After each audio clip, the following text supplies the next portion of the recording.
Welcome to the podcast, Dreamy Cappuccino, where stories, musings, and memoirs fill your cup with inspiration. Get your headphones on, find your favorite chair, and close your eyes. It's time to hit the reset button, and for this hot, foamy cloud of caffeine to take you away on a journey into your imagination. It's time to wake up and go to dreamland. The frog who wanted to steal the turtle's shell. There was a turtle who lived in the sea and on land, but mainly in the sea. She canoed jovially in the depths of the sea, while the sharks dashed by or the dolphins dived to prepare for one of their capers. The turtle wasn't fazed by this at all, and continued to glide through the waters. And the other sea creatures weren't disturbed by the turtle either. It was a mutual agreement to leave each other to be. Only sometimes, when it got too turbulent, the turtle left the sea and went for a stroll on land. She lived in a place which was luckily deserted, so it was safe for her to venture on the beach and beyond. Before, she had lived in a different place, where the turtles diminished bit by bit. She had observed how the turtles who left the sea to have a stroll on land never came back and just simply disappeared, because the humans had collected them from the beach. Out of the 50 turtles, there were only 40, and then 30, and this was when the turtle had decided to find another, more suitable place, where turtles didn't disappear just like that. She wanted to find a cove which was void of humans, and she slowly set off to find such a place. And in turtle years, it might have taken her a whole year to arrive where she was now. She had observed the beach for several days to be sure it was safe before she dared to venture further. And truly, the beach was deserted. She hadn't seen anyone.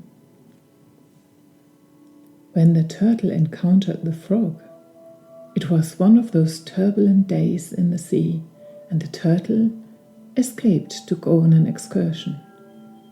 She asked a wave to carry her softly onto the beach and started to wander at a leisurely pace. She hiked along the dunes and she walked further than she ever had walked before. Finally, it was already dusk. She reached a wonderful place among the trees with a swamp in it, and it housed the most amazing concert she ever had heard. There were sopranos, tenors, and alto. It was a frog concert, but the turtle didn't know that, because she didn't know frogs. She never had seen any before. The concert captivated her so much that she didn't worry what creatures were involved. Fact was, they were exceptionally gifted musicians, whoever they were. The frog, who was conducting the concert, noticed that something was different this evening. He could feel someone else's, a stranger's, presence. Someone who wasn't supposed to be here. He looked around and discovered the turtle. But he didn't know it was a turtle, since he never had seen a turtle in his life before. Quickly, the conductor frog jumped over to the turtle, built himself to his full height and said, "I am a frog, and who are you?" The turtle was so shocked that in her excitement she forgot who she was. I don't know," she stammered in a hushed voice. The frog vapored. "What? You don't know who you are? How can that be in any way? You were eavesdropping on our concert without asking for permission, let alone paying." The turtle was so much taken aback that she quickly withdrew into her shield. The frog knocked a few times on the shield to make her come out again. But when there didn't seem any reaction, he started to drum with his fists on the shield. "Come out! Come out!" he cried. The turtle thought to herself, "I left the sea to have some peace and quietness, and now this." From all the drumming, the turtle started to get a headache, and she felt slightly sick. She carefully moved her head a bit out to get some fresh air, and accidentally puked directly on the frog's feet. The frog now was beyond himself. The other frogs observed the scenario in dismay, but didn't dare to interfere, since the conductor frog was the chief of the clan, and who would want to challenge the chief? The turtle had in her fright disappeared quickly back into her shell, and the frog had started like a lunatic to jump up and down on the turtle's shell while cursing her at the same time. Who she thought she was to puke on the frog's feet? Didn't she realize how important he was? And to be clear, she had to pay for the concert she had listened to without his sanction. The turtle's shield started to reel sideways, and in her plight, and because she didn't know what else to do, she started to slowly walk, even though the frog was still jumping up and down on her. She decided to walk back to the sea, back home, no matter what. The frog was so busy jumping that he even didn't realize that they had started to move away from the swamp and the other frogs, slowly but surely. He was too much caught up in his own very justified anger, so that he couldn't see anything else but the turtle's shield, on which he kept on jumping.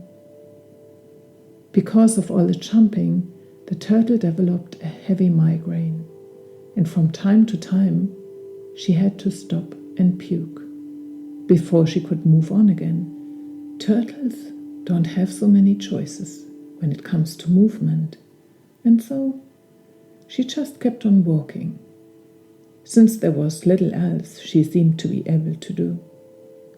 The frog shouted in the meanwhile, "You have to pay for the concert. I want to have your shield as payment."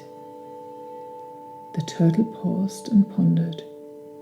He wants to have my shield, but without a shield, I'm hardly a turtle anymore.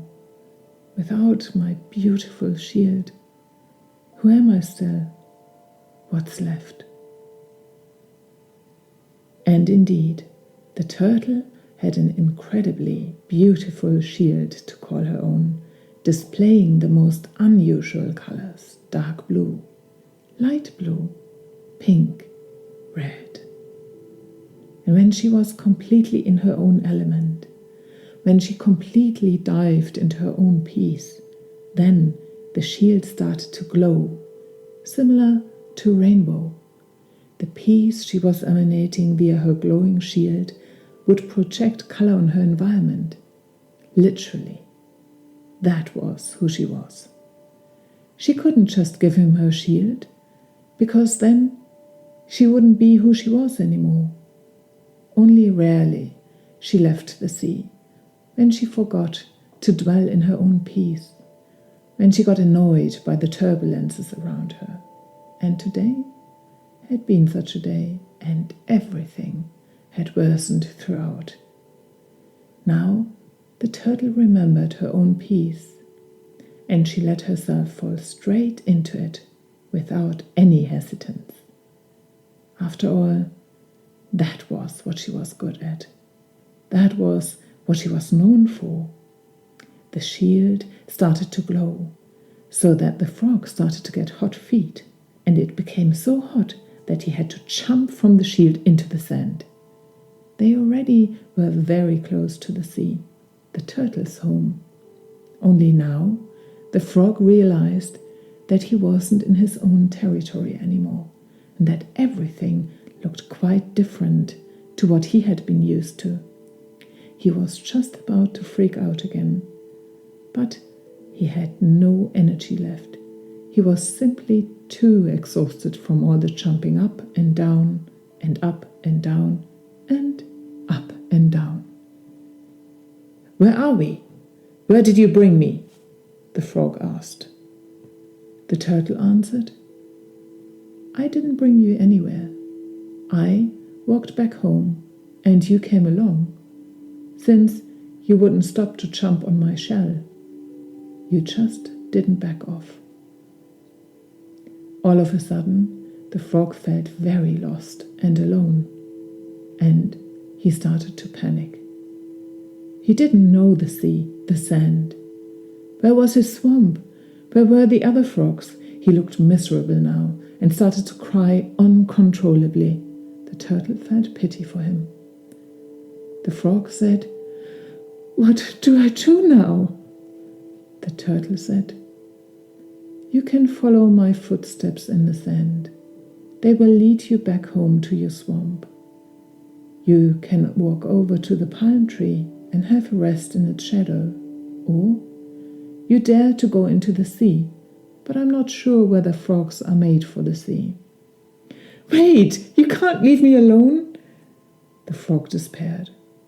But the turtle kept moving towards the sea, which was only a few footsteps away now. The turtle turned back a last time and said, May you find peace within yourself. And then she politely asked the next wave to carry her back into the sea.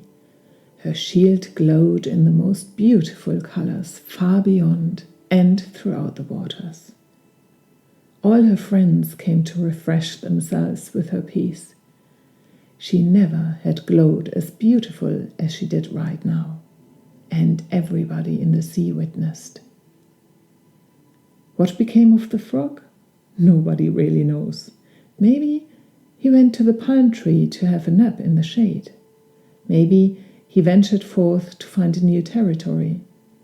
Maybe he went back to his old territory. Maybe he went into the sea, which he didn't quite know whether it would suit him. Nobody really knows. The frog has not been spotted anymore. The turtle, on the other hand, used her peace shield much more often than she had before. She only went for excursions on land when she really wanted to, and not because she felt annoyed.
Thank you for listening to this episode of Dreamy Cappuccino.